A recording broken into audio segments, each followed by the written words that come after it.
Soul Sister тавтай морил Нора байна. Бид бүгдээрээ таагүй зүүдлэх мэдрэмжийг мэддэг шүү дээ. Таагүй хар дарсан зүүдэнд өндрөө сунах эсвэл ямар нэгэн аимшигт зүйл биднийг хөөж байдаг. Тэрхүү зүүдэндээ бид нар хизээс ирж тэр зүүднээс гарч чаддаг вэ гэхээр амьд толсон үед тэр аимшигт зүйл таныг барихын өмнө та яг өндрөөс унах үед л бид нар сэрж чаддаг.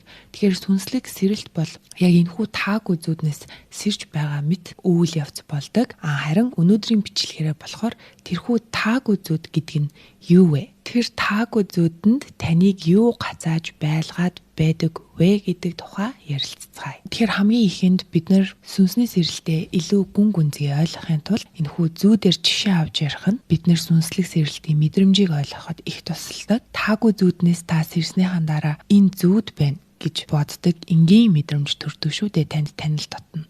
Тэрнээс таагүй зүүдэн доторх байгаа та зүүдэн дотроо сэрдэггүй. Бодит амьдрал дээр бид амьд толсон үед сэрж чаддаг. Яг л үүний нэгэн адилаар бид физик бие махбод сэтгэл санаагаараа туйлдаа хүрэх үедээ энэ бүхэн худал хуурмаг зүүд зэрэглээ мэт зүйл байсан байна хэмээн өөрийн төвдөө буцаж ирж жинхэнэ өөрийгөө санаж эхэлдэг. Энийг бид нэр сүнслэг сэрэлт, сүнсний сэрэлт гэж хэлдэг. Тэгвэл таагүй зүүд гэдэг нь юу юм бэ гэвэл бидний өөрөө өөрсөндөө зохиосон матрикс байдаг.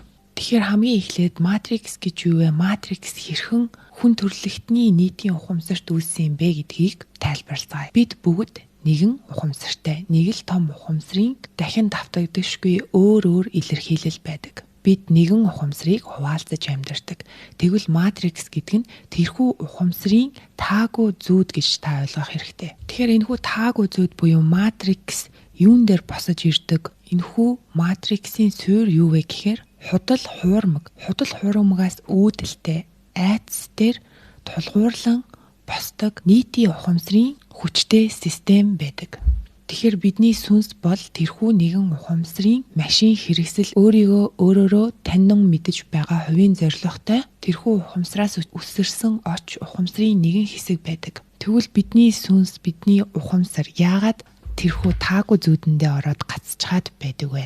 Бид төрөлтөө л өөрийгөө ухаан танин мэдэх учиртай байдаг учраас тэрхүү том ухамсарын нэгэн хэсэг тэр ухамсар өөрөө юм байна гэдгийг мартаж төрдөг. Тэрхүү марталтаас үүсэлтэй бага насны програмчлал мөн бидний багада авсан өвдөлтүүд энэхүү матриксыг бий болгож байдаг. Тэгэхээр матрикс гэдэг зүйл бол бодиттой зүйл. Гэхдээ кинон дээр гардаг шиг дижитал эсвэл физик зүйл биш байдаг. Харин метафизик зүйл байдаг.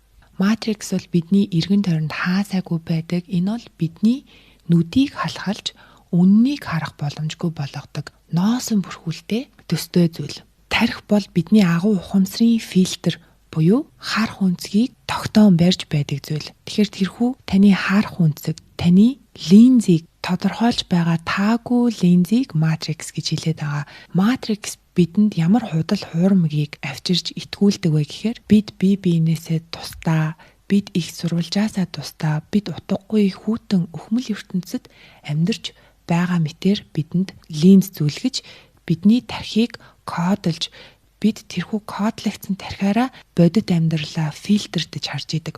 Тэгэхээр бид төсөөлхийн аргагүй гайхамшигтай ухаалаг үзэсгэлэнтэй орчлон ертөнцид амьдарч байдаг мөн бид бүгд түүний амьд нэгэн хэсэг байдаг. Бид бүгд нэг бодит байдлын илэрхийлэл байдаг. Хамгийн гүн түвшиндөө хамгийн үнэн зүйл юу вэ гэхээр бид бүгдээрээ нэг. Тэрхүү нэг зүйлийн дахин давтагдашгүй нэгэн үнцгүүд байдаг. Дахин давтагдашгүй нэгэн илэрхийллүүд байдаг. Тэгэхээр сүнслэг байдал ухамсарын суурь гол нэгэн хууль бол энд зөвхөн нэг л оршихуй гэж байдаг. Тусгаарлалт бие биенээсээ тусдаа салангат байдал гэж байдаггүй. Бид нэгэн ухамсарын бүтээл дотор амьдарч байгаа. Энэхүү бүх бүтээлийг тэрхүү ухамсар бүтээдэг. Гадаад ертөнц таны дотоод ертөнцөөс үүсдэг. Гэвч бид тэрхүү таагүй зүүд буюу матрикстэй хитрхи авцсан үед энэхүү гадаад ертөнц миний гадна байрлаад надад тохиолдоод намайг зовоогоод байна гэж ойлгодог. Бурхан гээд өөрөөс тань дээгүр хин нэгэн ямар нэгэн зүйл тань руу шийтгэл шиг азгүйтлийг айдсыг илгээгээд байгаа мэт давж гарч чадахгүй бэрхшээлүүдийг илгээгээд таныг зовоогоод байгаа мэтэр бид ойлгоод эхлүүл таагүй зүүдэн дотроо өөрийгөө зүүдлээд байгаагаа мэдэхгүй байна. Матрикс давтсан байна гэж ойлгох хэрэгтэй. Бодит байдал үннийг харах бидний фильтр шүүлтүүрийг тогтоогч зүйл бол өөрөө энэхүү матрикс маш том нийтийн ухамсарын систем байдаг. Энэхүү матрикс гэх хүчирхэг системийг тогтоон барьж байдаг зүйл бол эго байдаг. Тэгэхээр матрикс бол энэхүү төгс нэгэн ухамсарын энэхүү таагүй зүйдийг тогтоон барьж байдаг бас нэгэн зүйл бол бидний эго байдаг байх нэ. Бидний эго өөрөө сэрнэ гэж байхгүй. Бидний харин сүнс буюу тэрхүү ухамсарын оч сэрснээр энэ бол матрикс байсан байна. Энэ бол миний эго байсан байна гэдгийг харж чаддаг. Та зөвхөн зүүднээс ирэх үедээ л зүүд байсан байна гэдгээ ойлгодог. Тэр ойлголт ирэх хүртэл яг л таагүй зүүд бодит зүйл шиг та тэмцээр зовсоор байдаг. Тэгэхээр энэхүү матрикс таагүй зүүдийг юу хооллоод, юу ажилуулад байна вэ? Яагаад та тэр зүүднээсээ сэрч чадахгүй энэ дотроо гүүгээд цухтаасаар байна вэ гэдгийг ярилцгаая. Орчлон ертөнц өөрөө үргэлж тэнцвэртэй төс төгөлдөр байдалд оршиж байдаг. Алдаа, оноо, ухаарал, дээд, доод, давтамж, дэлгөөнтэйгоо энэ бүхэн нийтээр нь харахад бол одоо ингээд төгс төгөлдөр оршин байдаг. Гэвч бид нар худал хуурмаг буюу айдас, дутагдал, тусгаарлалд итгэж эхлэх үедээ дотоод төв балансаа алдаж аль нэг тийшээ хилбиж эхэлдэг. Балансаа алдах үедээ бид ухамсарынхаа матрикс руу яваад орчихдог. Тэгээ та буцааж балансаа олох төвдөө ирэх хүртлээр тэрхүү зүүдэн дотроо гацах мэдрэмжтэй байж байдаг. Тэгэхээр матрикс буюу энэхүү таагүй зүйлийг хооллоод байдаг зүйл бол таны анхаарал, таны сэтгэл хөдлөл, таны итгэл үнэмшлийн систем байдаг. Та уурлах үедээ, та айх үедээ, та хатаархах үедээ энерги алдаж байдаг. Хаашаа алдаж байгаа вэ гэхээр тэрхүү матрикс руу алдаж тэр матриксыг илүү хүчирхэг болгож байдаг. Тэгэхээр бид өөрсдийгөө нийтээр нь авч харж үзвэл нийт хүмүүсийн дийлэн хувь нь уурлах, айх, атаархах, бие биенээсээ өөрсдийгөө тусдаа гэж ойлгох үедээ энэхүү матриксыг хооллож тижээж байдаг. Тэгвэл тэрхүү матриксийн үр дүнд биднэрт юу манифест болж энэхүү бодит амьдрал дээр биелээ олдог вэ гэхээр дайн дажин, авилгал хээл ахвал, шудраг бус байдал, одоо яригадаад байгаа дээрлэл хэлт хүчирхийллүүд биелээ олсоор байдаг. За гэвч бид нар тэрхүү таагүй үйл явдлуудыг манифест болж ирээд байгаа зүйлсийг хэрхэн зогсоох юм бэ? Яг энэ хэсэгт ойлгох хамгийн чухал зүйл бол гадаад ертөнц таны дотоод ертөнцийн эко буюу цуурай байдаг. Та ямар нэгэн авиа гарах үед тэр авиад буцаж цуурайтаж таны өөрийн дуу хоолой ямар нэгэн гадаргуун дээр ойж таны чихэнд ирж хоцорч сонсогддог шүү дээ. Яг үүн шиг таны бодит байдал биелээ олж идэг. Тэгэхээр бид тэнд хүчирхийлэл үйлдэж байгаа хүнийг очиж өөрчлөхөөс илүү өөрийнхөө дотоод төлөв балансаа олж байж тэр зүйл өөрчлөгддөг юм аа. Тэр зүйл таны ертөнцид байхгүй болдог юм а гэдгийг маш сайн ойлгох хэрэгтэй. Тэгэхээр одоогийн энэ матрикс бидний анхаарлаар хооллож байна. Та өөрийн хайр гэрлийн балансаа алдаад хайр гэрэл рүү анхаарлаа хандуулахгүйгээр хүчирхийлэл дээр анхаарлаа хандуулсаар байвал таны гар утсан доторх Facebook, Instagram дээр хов жив хүчирхийлэл дайны тухай мэдээллүүд гарч ирсээр байна. Тэрхүү зүйлс нь таны амьдралд биелээ олсоор байна. Таны анхаарлыг бүр илүү татах гэж хашгирсаар байдаг. Бас эсэргээрээ та тэрхүү мэдээллүүдээс зүхтаах гэж оролдох, гарч ирсэн бүх мэдээллийг блоколж хаах гэж оролдох, зөвхөн эрэг зүйлсээр өөрийгөө хүрээлүүлэх үедээ ч гэсэн өөрийн дотоод төвөөсөө хазааж балансаа алдаж байдаг. Таны зүхтаагаад байгаа зүйл бас л таны амьдрал дээр биелээ олж байдаг. Бид тийшээ анхаарлаа ухамсартайгаар хандуулах болоод ухамсаргүйгээр хандуулах буюу зүхтаах байдлыг аль алийг нь сонгосон ч та өөрийн үнэт тэрхүү цэвэр ариун ухамсарын их сурвалжаас ирж байгаа энергиэрээ тэрхүү матриксыг хооллон ажилуулж байна гэж байгаа. Тэгэхээр бид нар сөрөг мэдээллийг харах үедээ өөрсдийнхөө үүний эсрэг дуу хоолойгоо өргөж байна, тэмцэж байна гэж ойлгоод маш их энергийг тийшээ өгөж эсэргээрээ хүмүүсийн даалт ухамсарлуу үүнийгээ илгээж тэмцэх маягтай өөрийнхөө үзэл бодлыг илэрхийлж байгаа мэт боловч тэрхүү матриксыг хоолсоор байдаг. Тэгэхээр матрикс руу өөрийн ариун энерги зарцуулахгүй байх хамгийн төгс арга бол та өөрийн төвдөө эрэх дотоод сэтгэлийнхаа баланс тэнцвэрийг олох байдаг. Балансаа олно гэхээр юу ч мэдрэхгүй байх, хайхрамжгүй байх, үзэл бодолгүй байна гэсэн үг биш. Дээр хэлсэнчлэн матрикс таны анхаарал, сэтгэл хөдлөл төвлөрлөөр хооллож байдаг учраас та өөрийн анхаарал, төвлөрөл, сэтгэл хөдлөлөө өөрийн төвдөө байлгаж чадаж байна уу?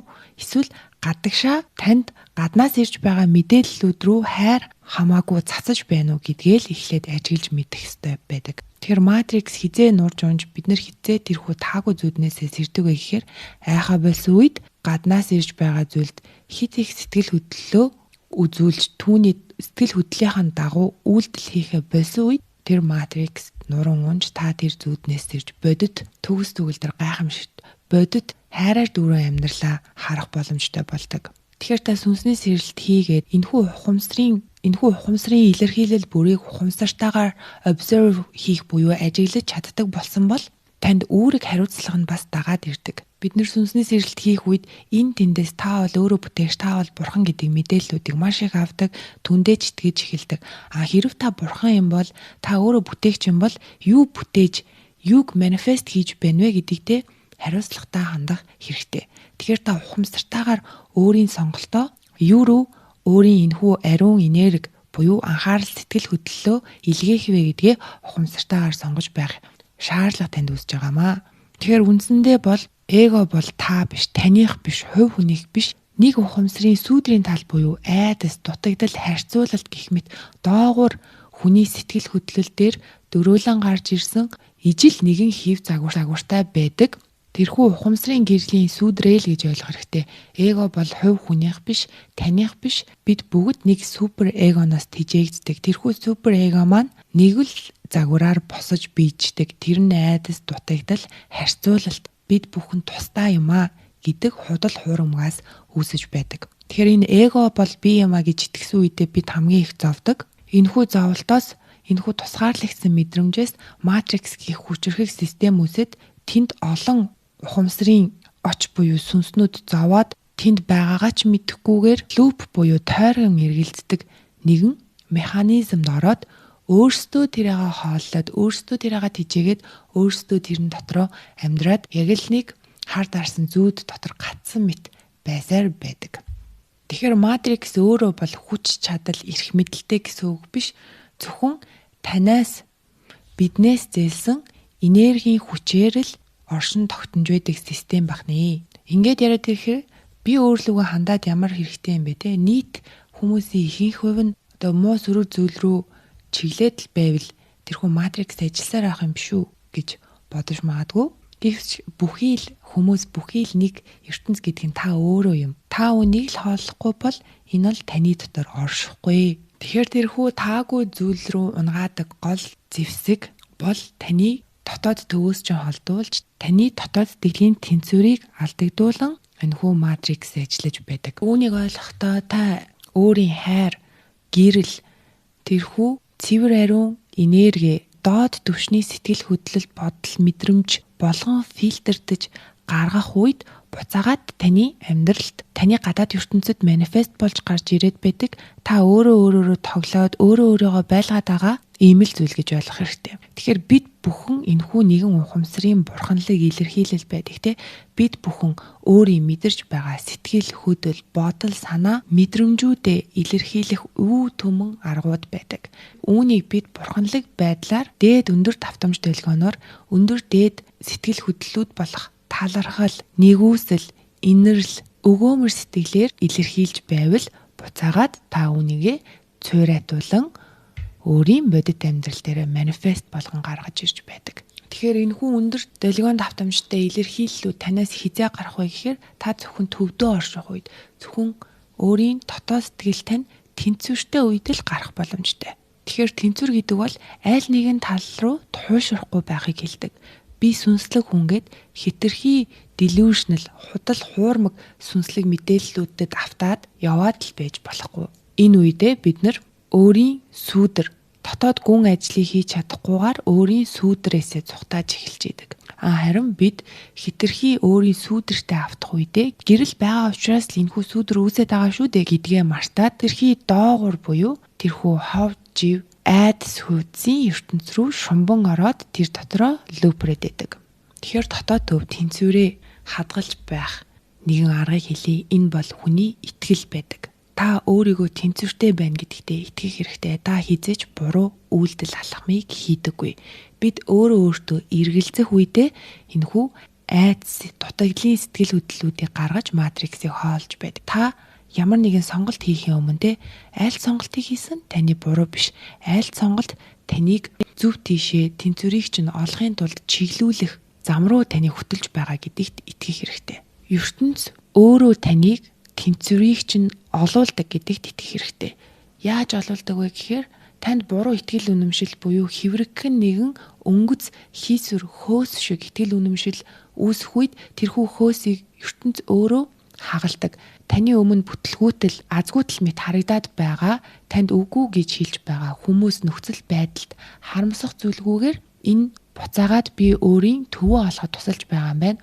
Учир нь энэхүү одоо алдагдсан мэт харагдаж байгаа боломж нь буруу итгэл үнэмшил хэврэг зүйл айдас хүсэл шунал дээр үүссэн байсан учраас ертөнц миний төвийг олуулахын тулд энэхүү хөөсийг хагалж байгаа юм байна гэд танаас явж байгаа бүхэнд баярлаа гэж хэлж сурах хэрэгтэй.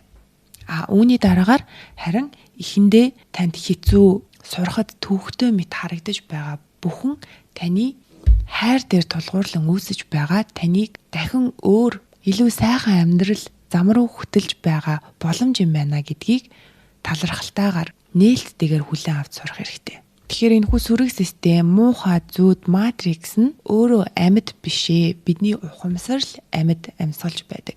Энэхүү систем зөвхөн бидний энерги айдсаар хооллон оршиж байдаг зүйл юм шүү гэдгийг ойлгох хэрэгтэй. Хүн бүр сүнс бүр сэрэх тусам бид бүхэн чөлөөлөгдөнө.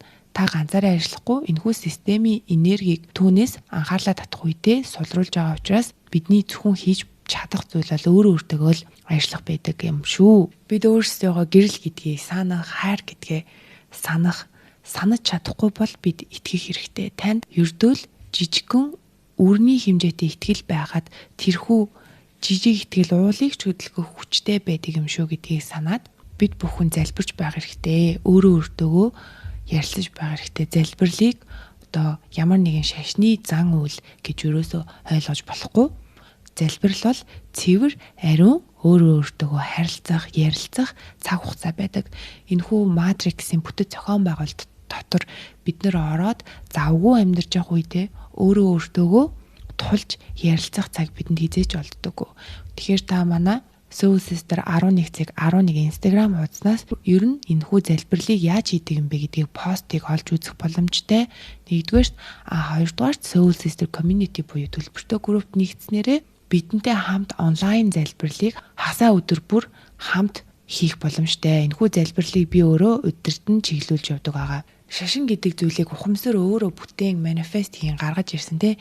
Үүнд авахч зүйл байдаг, хаягч зүйл байдаг. Энэхүү ухамсар нь сайн сайхны төлөө өөрийгөө танин мэдэн хувьсан өөрчлөгдөж байгаа учраас шашин бүрд хар ба цагаан тал сүүдрийн талж байдаг. Шашин бүрд авах ёстой зүйл байдаг те. Залбирлыг бүх шашныхан хийдэг. Яагаад вэ гэхээр энэ бол бидний өөрсдөө хийж чаддаггүй дотоод ярилцлагыг хүчтэйгээр ухамсартайгаар зорилготойгоор хийлэгдэг. Тэгэхээр энэхүү зан үйлийг одоо шашных юм байна гэж хаалгүй таныг удаа ч гэсэн өөр дээрээ туршиж үзэж одоо гайхамшигыг нь мэдрээрээ гэж хүсэж байна. За тэгэхээр өнөөдрийн дугаараар бол матрикс бол өөрөө амьтай биднээс тусдаа ажиллаад байдаг зүйл биш юм. Бид л үүнийг цэвэр ариун ухамсарын энергиэрээ хооллоод ажилуулад байдаг юм аа гэдэг тухай өөр нэгэн шинэ үнцэг үүсэж ойлгож авсан байхаа гэдэгт итгэлтэй байна. Тэгэхээр бүгдээрээ дараагийн дугаараараа уулзъя. Маш их баярлалаа. Баяртай.